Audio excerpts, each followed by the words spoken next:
Yes guys, welcome back to another video. Welcome to the George Benson football channel for your second Chelsea video of the day. Chelsea go to Nottingham Forest tomorrow in a big game in the Premier League. Chelsea will obviously be playing a little bit later than a lot of the other teams tomorrow. So Luton are playing at West Ham. If Luton lose that game, maybe Forest aren't going to have as much pressure on them. If Luton win, then maybe it becomes even more difficult for Chelsea. Lots of variables that we can't really discuss until the 3 o'clock kickoffs are finished in Saturday afternoon's Premier League football. However, we are creeping up towards 300,000 subscribers, and I would love to hit that number before we go on a pre-season tour. So if you're not yet subscribed, make sure to do so. And if you're looking forward to this game the way that I am, it's been a great week of videos, a great week of following Chelsea. Smack a like on this video. We're buzzing going into this one.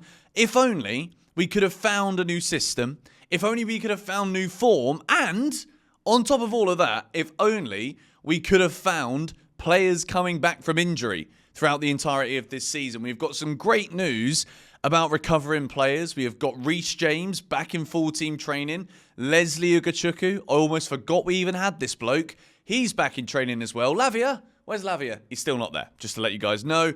Christopher Nkunku is back. Malo Gusto is back. Axel Disasi is back. We have got a great team to look forward to here. And in this video today, when I build this Chelsea 11, I think this is honestly the best 11 that I have built this season. I think it's the strongest available 11 that Mauricio Pochettino will have had. And I'm not saying that at the start of the season when we did have more players fit and stuff, there may be better 11s that have been pickable. But in terms of the form that players are in and what we've got available tomorrow, I think this is a really exciting one. However, as much as if you watch the first video on the channel today, I actually basically give my public backing of Pochettino if the results in the next 3 games are good and positive. I think 7 out of 9 points would be a good end to the season, but I do think we should be pushing for all 9. Newcastle have got some tricky games as well.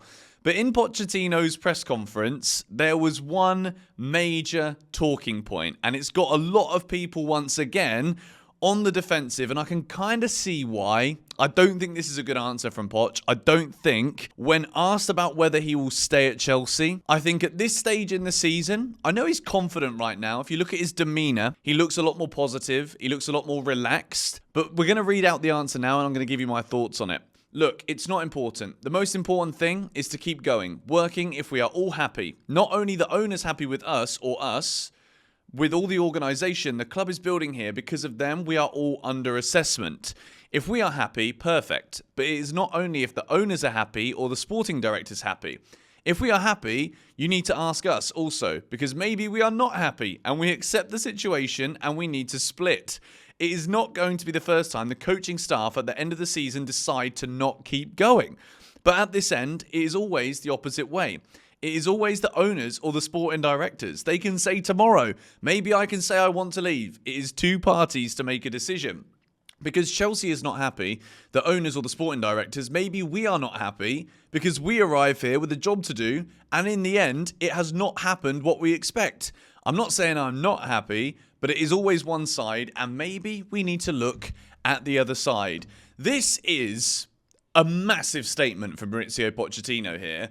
To dumb this one down a little bit, to top line it for you, he's basically saying, well, it doesn't really matter what the owners think. If I want to leave, I'm going to leave. And I just, as much as he's right, at the end of the day, if he wants to walk out of the job, then he can. He can just leave and be like, go and get someone else to do it and not take a severance payment if Chelsea sack him. If Pochettino walks, then that's up to him. He's breaching his own contract. Chelsea won't have to pay him anything. So I think this is interesting, you know. And I think as much as obviously the caveat at the end is, I'm not saying that I'm not happy, but at this point of the season, I think Pochettino is at this point now where I think he really does back the work that he has done. I think there is definitely positives that can be taken from the work that he has done. And if Chelsea, for whatever reason, be it if it's out of our control and we do win all of these games, yes, you can say it was in our control against Burnley, in our control against Sheffield United. But I do think if Pochettino is, at the end of this season, is sacked, I don't think he's going to be that bothered about it. I think he believes genuinely that he's done all he could with the players that we've had available.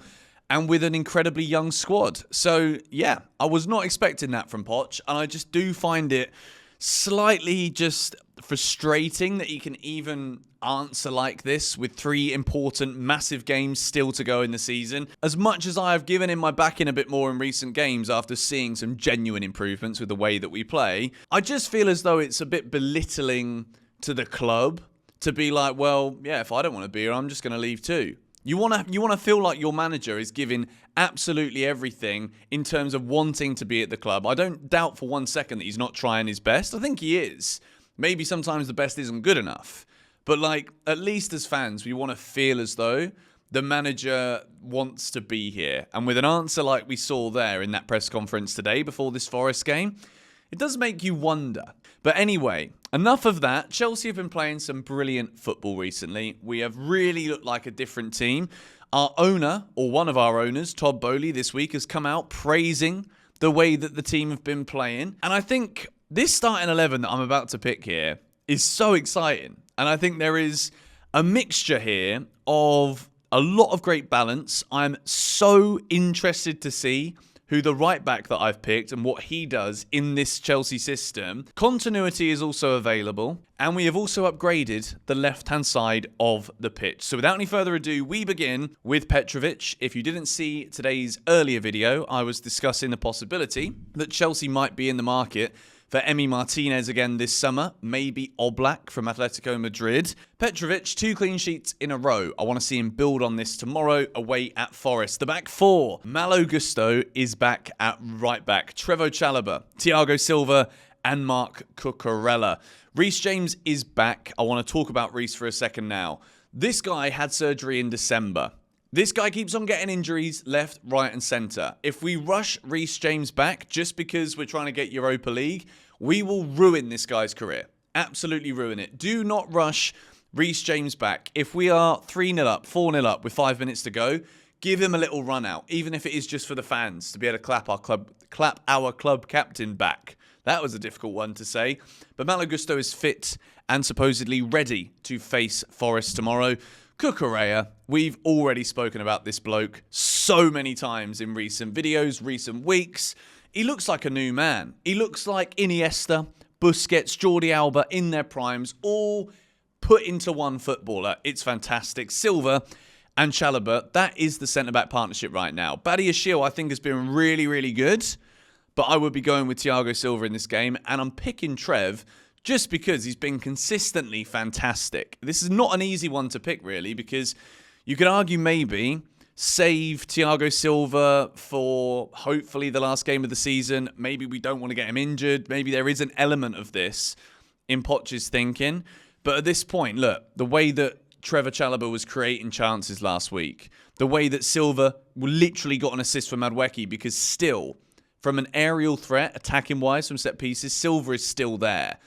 I think that is the best 2 right now. Badiashile, credit to him for recent displays, but that's what I'm going with Malo Gusto back in the team. Moving in to the midfield pivot of absolute dreams, Conor Gallagher and Moises Caicedo.